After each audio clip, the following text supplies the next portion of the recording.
নমস্কার, শুভ দুপুর। একদিকে সারা পৃথিবীতে যুদ্ধের একটা ভয়াল পরিবেশ, বিভিন্ন দেশে, আমাদের দেশেও গ্যাসের সংকট, তার মধ্যে পশ্চিমবঙ্গ এবং বেশ কয়েকটা রাজ্যে ভোট।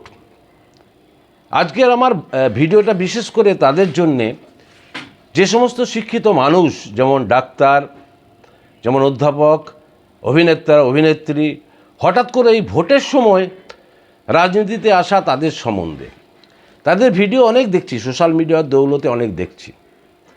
কিছু কথা আমি বলে রাখি। প্রথম কথা, আমিও ছোট থেকে গ্রামে মানুষ, কিছুটা কংগ্রেস ঘরানায় আমরা ছোটোবেলা থেকে মিটিংয়ে বেরোতাম। 1980 সালের হেলিকপ্টার দেখার জন্য ইন্দিরা গান্ধীকে দেখেছি। 1984 সালে ইন্দিরা গান্ধীর মৃত্যু পর তার চিতা জ্বলতে টিভিতে দেখেছি, চোখে জল এসেছে। আমাদের টিভি ছিল না, পাশের গ্রামে রাইজদের বাড়িতে টিভি ছিল, আমরা দেখতে গেছি। কংগ্রেসের পাশাপাশি কাকা জ্যাঠাদিকে দেখে কংগ্রেস ঘরানায় মানুষ হয়েছি। আমরা শুনেছি বর্ধমানের সাঁইবাড়ির হত্যাকাণ্ডের খবর। আবার ওই কংগ্রেস পিরিয়ডের সময় আমরা তখন অনেক ছোট, খড়ির নদীতে লাশ ভাসতে দেখেছি। আবার সিপিএমের 80-90 দশকে যখন আমরা কলেজের স্টুডেন্ট, রাজ কলেজে পড়ি, ছাত্র পরিষদ করতাম, অল্প বিস্তর মিছিলে বেরিয়েছি, ওদের চমকানি খেয়েছি, এসএফআইয়ের চমকানি খেয়েছি। 3 বছরের ক্লাস 3 মাসে করেছি। রাজ কলেজে শ্যামশায়ারে জলে লাশ ভাসতে দেখেছি। গ্রামের ছেলে, ভয়ে আসতাম না। তখন তো আর সোশ্যাল মিডিয়া ছিল না। এখন যেমন সোশ্যাল মিডিয়া, কেউ একজন হাঁচলে, কেউ একজন কাউকে থাপ্পড় মারলে সঙ্গে সঙ্গে আর দেখতে পাচ্ছেন। তখন এই সমস্ত ছিল না। আমরা ভয়াল পরিবেশ দেখেছি। ছোটোবেলা থেকে পয়সা দিয়ে লেখাপড়া শিখেছি, ক্লাস 1 থেকে আপ টু গ্র্যাজুয়েশন পর্যন্ত। একটা পয়সায় ফ্রি ছিল না। হাফ ফ্রি, ফুল ফ্রির জন্য দরখাস্ত করতাম, বলতে যে না, হবে না, তোমাদের যথেষ্ট সামর্থ্য আছে। হ্যাঁ, আমাদের সামর্থ্য ছিল, বাড়ির আমাদের যৌথ পরিবার, ঠিকঠাক সামর্থ্য ছিল।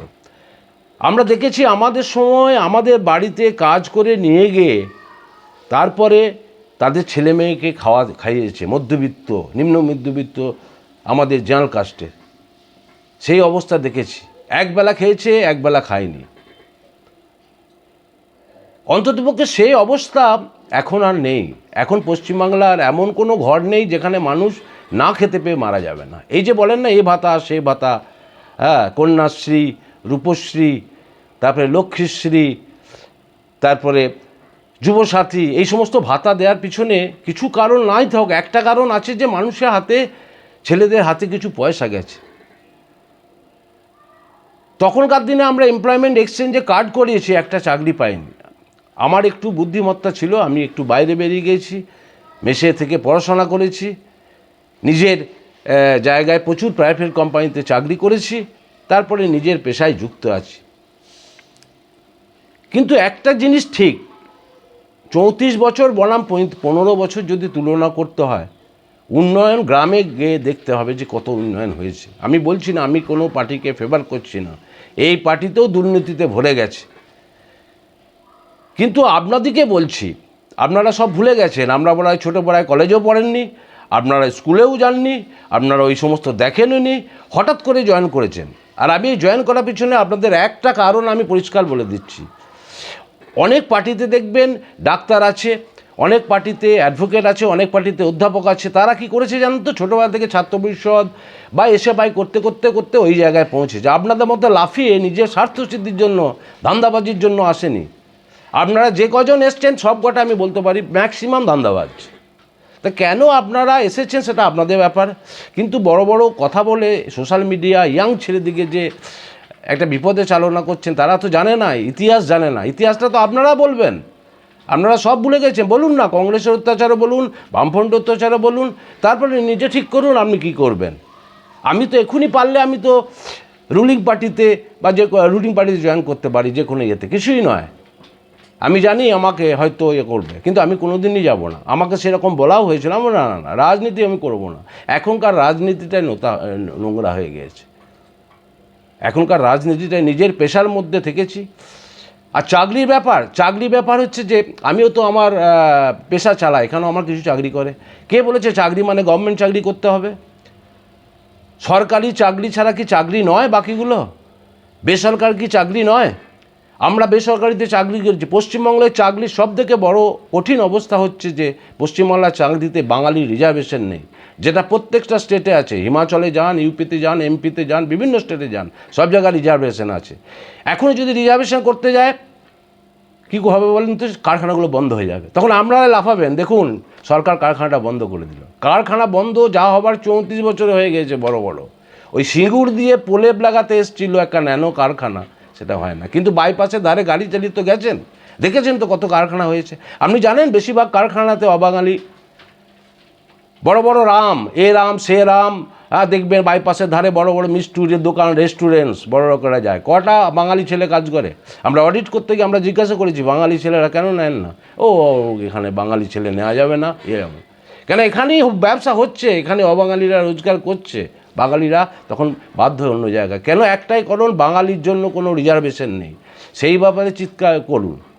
আর আপনি যে সমস্ত দলে জয়েন করছেন তাদের তো দেখাই আছে তারা কত ভালো করেছে।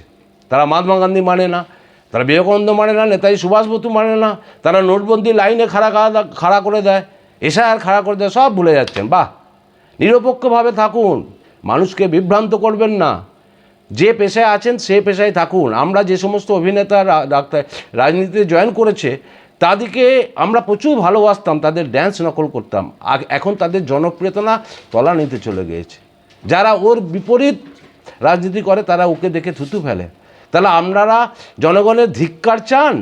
আপনাকে ভালোবাসে আপনাদের পেশার জন্য জনগণের ধিক্কার চান, ভালোবাসা চান, নাকি রাজনীতিতে ফায়দা তুলতে চান? কত জনপ্রিয়তা হারিয়েছেন। অমিতাভ বচ্চন রাজনীতিতে এসে জনপ্রিয়তা হারিয়ে ফেলেছিলেন, উনি সেটে গিয়েছে, সাইডে থেকে গিয়েছে। আর এখানকার কিছু অভিনেতা এখানে এসে হাম এই কর দেঙ্গে, 30 সেকেন্ড মে এই কর দেঙ্গে, এগুলো রাজনীতির বক্তব্য। আর সেই সমস্ত দলকে আপনারা সমর্থন করছে।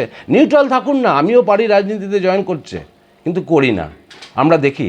আর নিউট্রাল থেকেও সমাজের উপকার করা যায়। সমাজে উপকার করতে গেলে শুধু যদি রাজনীতিতে থাকতে হবে তার কোনো মানে নেই। অনেক এনজিও আছে, তারা প্রচুর ভালো ভালো কাজ করে।